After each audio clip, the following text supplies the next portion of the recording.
Fins ara, tot molt fàcil, veritat? Doncs ara comença el més divertit. Anem a explicar-vos les accions d'atac i de defensa.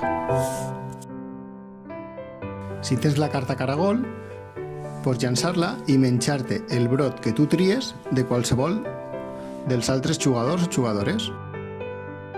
Però si a qui ataques té la carta de la paella, es pot defensar de l'atac cridant «Caragol a la paella» i mantindrà el seu brot.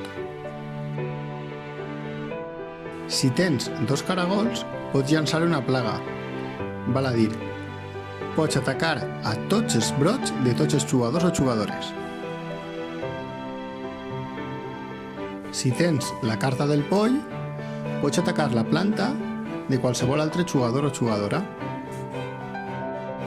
Però si aquest jugador o jugadora té la carta de la Marieta es menjarà el poll i podrà conservar la seva planta.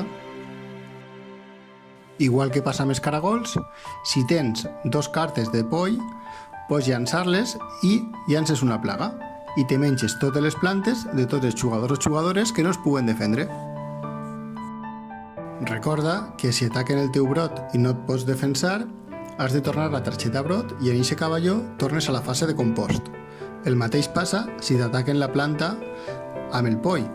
Perds la planta sencera a la planta i també la targeta del brot i et quedes altra vegada en la fase de compost.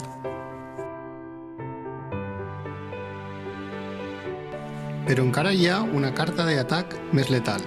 Parlem de la carta del furt de collita.